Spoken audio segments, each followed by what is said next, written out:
Okey, Assalamualaikum dan salam sejahtera. Salam. Salam. Alright. Salam cikgu. Tak ramai pun malam ni sebab saya ramai pergi bercuti agaknya. Okey, kita masuk ke topik seterusnya iaitu interaksi antara hidupan. Okey, bila cakap antara hidupan, hidupan yang ada dekat muka bumi ni termasuklah haiwan, manusia dan juga tumbuh-tumbuhan selain daripada mikroorganisma yang kita belajar minggu lepas. Okey.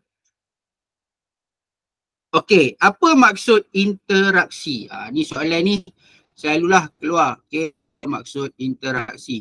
Interaksi ni ialah yang berlaku dalam spesies dan interspesies. Okey. Selalu kalau dalam topik ni dia akan tanya maksud interaksi apa. Lepas tu dia tanya apa maksud intraspesies dan apa maksud interspesies. Kenapa perlu berlaku interaksi? Untuk mendapatkan keperluan asas. Apa keperluan asas untuk haiwan? Apa keperluan asas untuk haiwan? Makan, minum. Makan, minum, tinggal. Makan, minum lagi? Makan, minum? Dia tak boleh jawab macam tu. Macam mana? Apa keperluan asas untuk haiwan? Dah belajar ni dulu. Apa keperluan asas dia?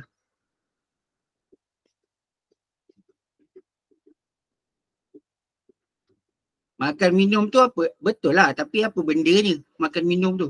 Awak ingat buka puasa? Apa? Keperluan asas. Keperluan asas manusia apa?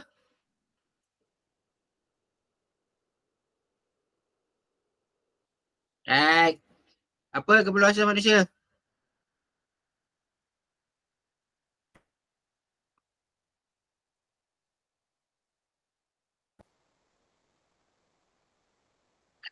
Apa? Keperluan asas manusia.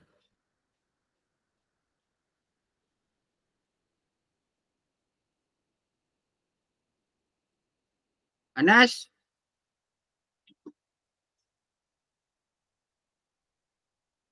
Oi, apa kau makan ni?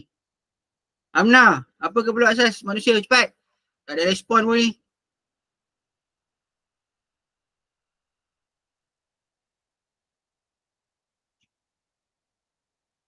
Makanan, air, tempat perlindungan, udara. Bagus Anissa. Okey.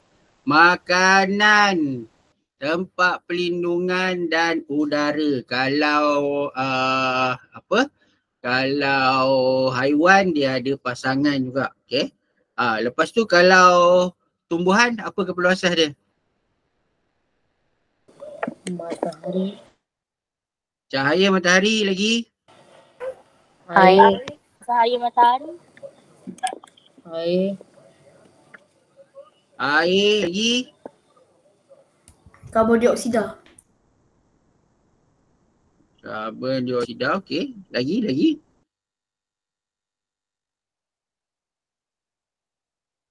Keperluan asas tumbuhan. Apa? Cahaya matahari. Cahaya matahari dah. Berfotosintesis.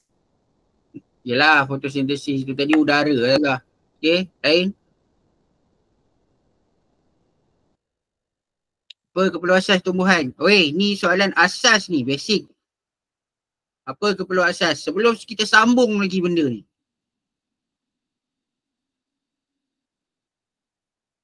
Cahaya matahari, udara, air, lagi satu.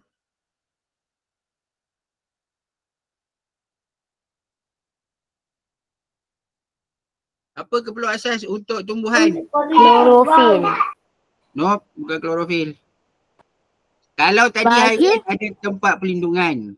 Kalau tumbuhan dia nak ada apa? Dia tak payah tempat perlindungan, dia nak apa? Tempat dia membesar.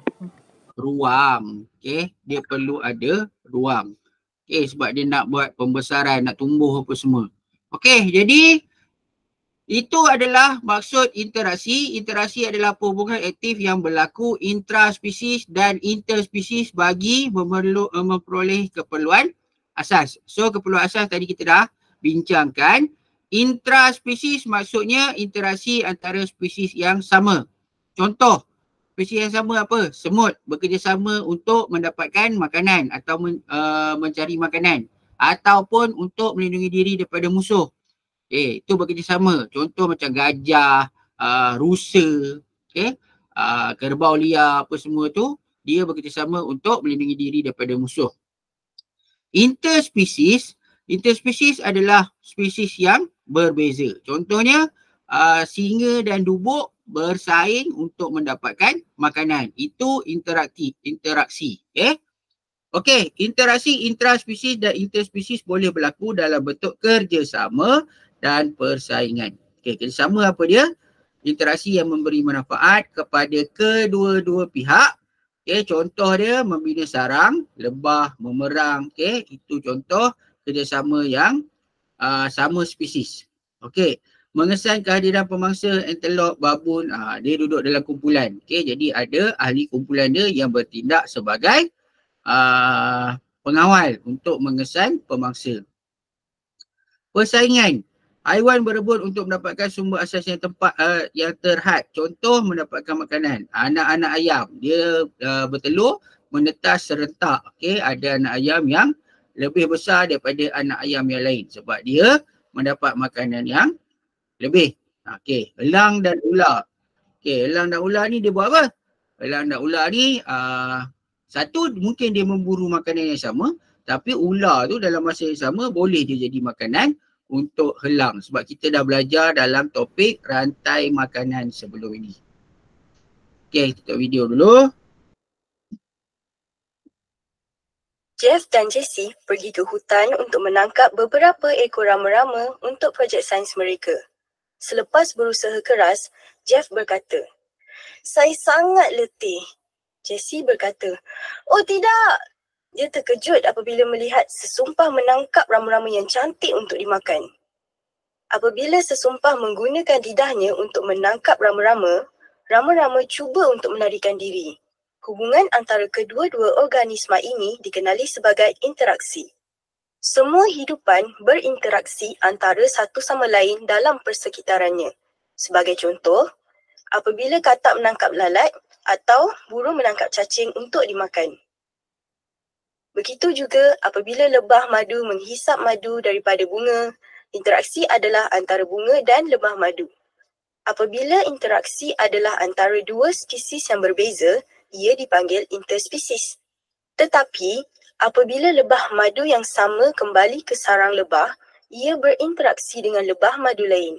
Oleh kerana interaksi ini adalah antara spesies yang sama, ia dipanggil intraspesies.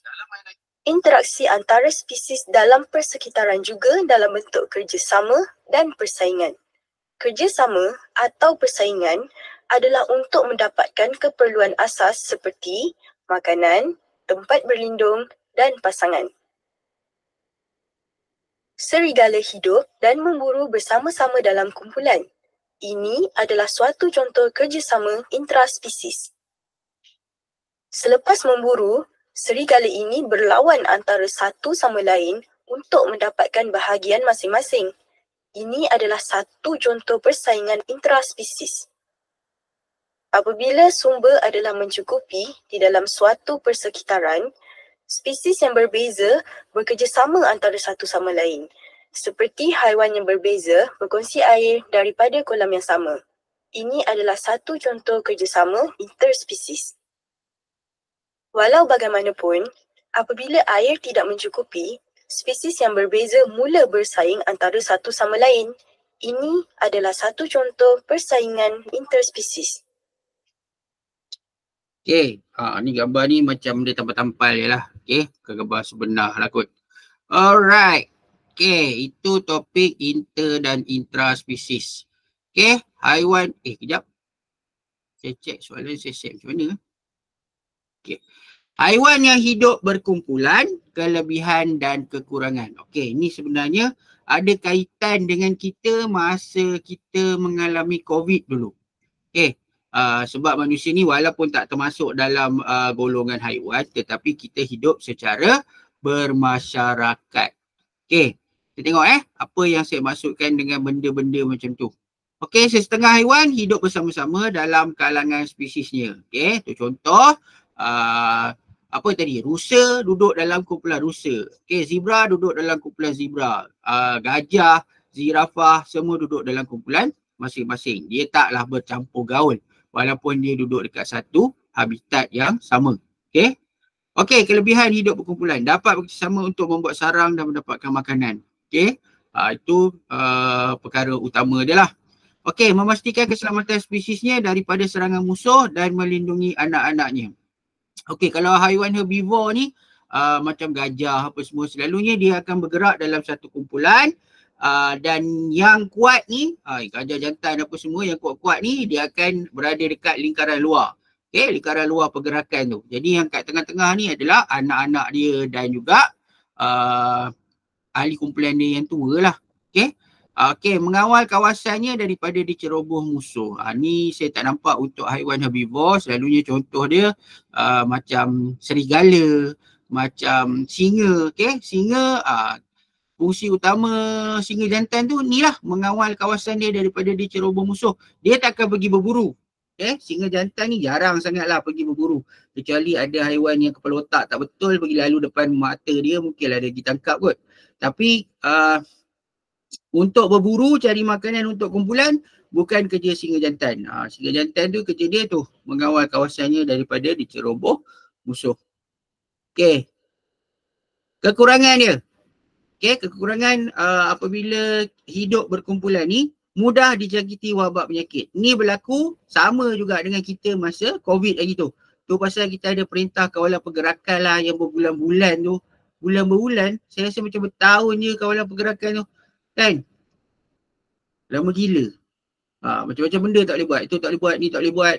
Tak boleh bergerak. Ada penjarakan sosial lah apa benda. Inilah punca dia. Okay? Sebabnya mudah dijangkiti wabak penyakit. Sama dengan haiwan juga. Okay? Haiwan yang lemah dalam kumpulan akan mengalami kesukaran untuk melarikan diri daripada pemangsa. Contoh macam rusa ke, zebra ke. Okay? Bila dia dah kena serang macam singa, dia akan attack secara berkumpulan. Jadi bila dia serang tu, yang lemah ni akan tertinggal lah. Okay? Perlu bersaing untuk mendapatkan makanan dan pasangan. Macam contoh dalam video tadi, singa bila dia berburu, dia akan bergerak secara pasangan. Okay, serigala tadi. Bila dah dapat makanan, dia akan bersaing pula siapa yang dapat makan lebih. Okay? Marcus, adik Lana, bertanya, nak tengok sesuatu yang menarik? Lana menjawab, ya, dah tentu. Dan dia mengikut Marcus ke halaman belakang. Lana berkata, oh tidak, saya tertanya-tanya bagaimana semut boleh tinggal bersama dalam satu tempat. Marcus menjawab, kenapa tidak? Semut adalah haiwan paling sosial. Semut tinggal beramai-ramai dan bekerjasama untuk mencari dan mengangkut makanan. Terdapat juga haiwan-haiwan lain yang hidup dalam kumpulan tetapi saiz kumpulan berbeza.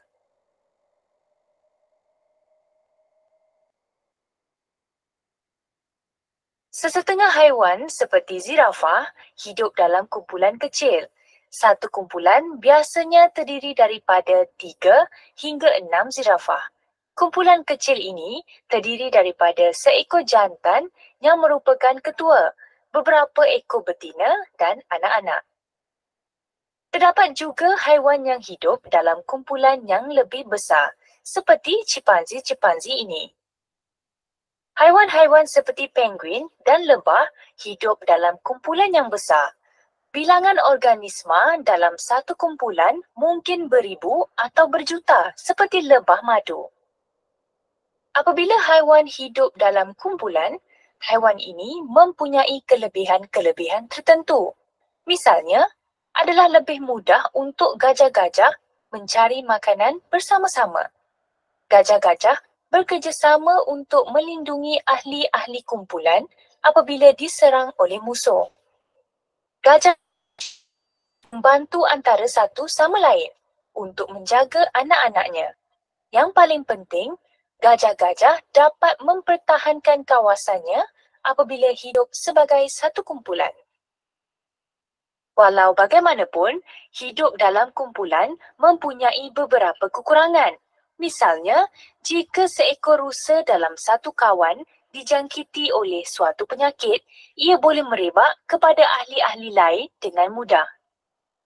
Jika diserang, adalah lebih susah bagi haiwan-haiwan yang lemah dalam satu kumpulan untuk melepaskan diri daripada pemangsa. Apabila haiwan-haiwan hidup secara berkumpulan, haiwan juga perlu bersaing untuk makanan, ruang dan pasangan. Okey, itu antara kelebihan dan kekurangan hidup dalam kumpulan. Tapi ada juga haiwan yang hidup secara bersendirian. Okey. Kelebihan hidup secara bersendirian ni, yang pertama sekali mengelakkan persaingan memburu makanan sesama sendiri dan mengatasi masalah sumber makanan yang terhad. Okey, lepas tu mengelakkan persaingan untuk mendapatkan pasangan dan haiwan dan kawasan. Okey, selalunya contoh haiwan yang hidup dalam kumpulan ni saya perhatikan banyak haiwan yang hidup secara berkumpulan ni dia dipengaruhi juga oleh habitat. Okey, kalau kawasan savana tahu kan, padang rumput dekat Afrika tu, itu kebanyakan haiwan sama ada pemangsa ataupun mangsa dia akan duduk secara berkumpulan. Tak kisahlah haiwan tu carnivore ke herbivore ke, dia akan duduk secara berkumpulan. Tetapi bila habitatnya adalah hutan, ada kebanyakan haiwan pemangsa dia akan hidup secara bersendirian. Contoh dia beruang, harimau belang Okay, lepas tu bukan harimau belang je, harimau kumbang, harimau apa semua, selalunya dia akan hidup secara bersendirian. Tetapi haiwan-haiwan yang jadi mangsa, haiwan herbivore, contohnya gajah, rusa. Rusa pun kalau dekat Malaysia ni kebanyakannya kalau dekat dalam hutan tu dia akan hidup secara bersendirian lah. Tak ada. Dia bukan rusa macam dekat safari tu, macam dekat Afrika tu, tak. Rusa kita ada banyak spesies lah, rusa ubi lah, rusa apa lah. Rusa ubi tu besar hampir besar lembu tu. Lagi apa haiwan herbivore, tapi seladang contoh dia, gajah, itu duduk secara berkumpulan. Monyet, itu duduk secara berkumpulan. Monyet ni selalu datang kat sekolah tu. Dia ada datang seorang-seorang. Seorang-seorang pula. Seko-seko ada. Ada lagi ke monyet? Saya dah 3 hari tak pergi sekolah ni, ada monyet. Saya datang sekejap-sekejap ni. Ada? Tak ada. Ada ke tak ada? Ada. Dia masalah monyet. Masalah monyet datang ke sekolah kita tu. Satu dia kacau makanan lah kan. Dia kacau makanan dalam kelas lah apalah. Ada ke dia masuk kelas? Ada juga itu. Cikgu-cikgu hantar gambar tu. Petang lah selalunya. Buat awak besar kot.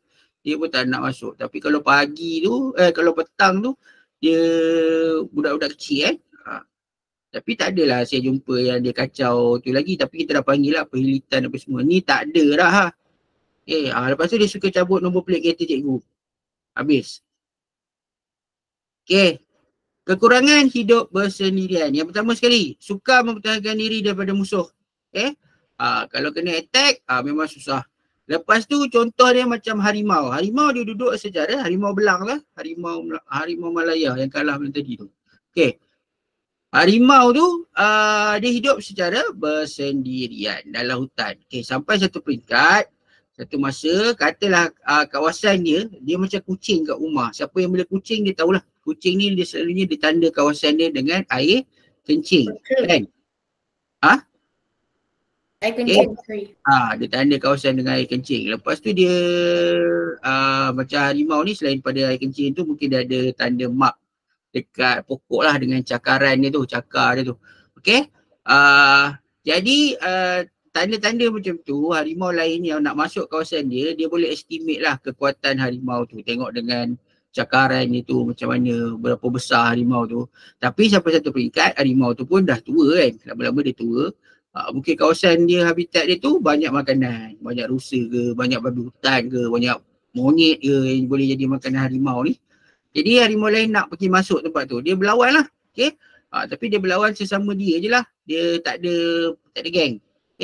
Jadi yang menang akan dapat kawasan tu, yang kalah terpaksa tinggalkan kawasan tu. Itu persaingan intraspesies. Persaingan intraspesies. Mengalami masalah kesukaran mencari pasangan ketika musim mengawan. Tu pun sama juga.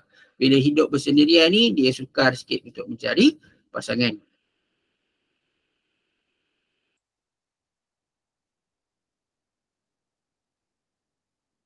Asal tak boleh?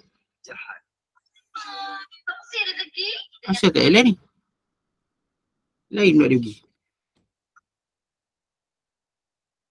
Jeff berkata, "Hey Eddie, mengapakah kamu masih tidur?" Eddie menjawab, "Saya nak tidur sepanjang cuti sekolah." Jeff berkata, "Ayuh, mari kita pergi ke pameran seni yang baru ini. Jangan berperangai seperti seekor beruang." Eddie berkata, "Beruang? Betul ke? Kenapa beruang?" Jeff memberitahu Eddie kerana beruang bukan haiwan sosial dan suka meluangkan masanya bersendirian. Terdapat banyak haiwan yang hidup bersendirian. Mereka dipanggil haiwan yang menyendiri. Contohnya seperti laba-laba, tupai, ular, beruang panda dan burung belatuk. Haiwan yang menyendiri seperti beruang hidup bersendirian untuk sebahagian besar hayat mereka. Bagaimanapun, mereka menghampiri haiwan-haiwan spesies semasa mengawan atau membela anak. Hidup bersendirian mempunyai beberapa kelebihan. Terdapat persaingan yang kurang semasa mencari atau berkongsi makanan jika hidup bersendirian. Haiwan berkenaan juga mempunyai kawasan tersendiri. Seperti seekor musang yang hidup bersendirian dan menandakan kawasannya dengan bau najis dan air kencingnya. Musang memburu haiwan kecil bersendirian kerana ia tidak memerlukan sebarang bantuan. Hidup bersendirian dan mencari makanan bersendirian menjadikan haiwan-haiwan seperti ini selamat dan ia boleh bergerak lebih cepat tanpa menarik perhatian musuhnya. Sungguh pun begitu, hidup bersendirian juga mempunyai beberapa kekurangan. Jika kalah dalam pertempuran, haiwan yang lemah boleh terbunuh. Misalnya bila 2 ekor badak berlawan, yang lebih lemah dibunuh oleh yang lebih kuat. Begitu juga jika seekor haiwan yang menyendiri diserang oleh pemangsa, hampir tiada peluang untuk ia melepaskan diri. Misalnya, bila seekor burung belatuk diserang oleh seekor elang. Juga, haiwan yang menyendiri menghadapi masalah mencari pasangan semasa musim mengawan. Kadangkala, mereka perlu pergi jauh kawasan mereka untuk mencari pasangan. Alright. Stop recording dulu.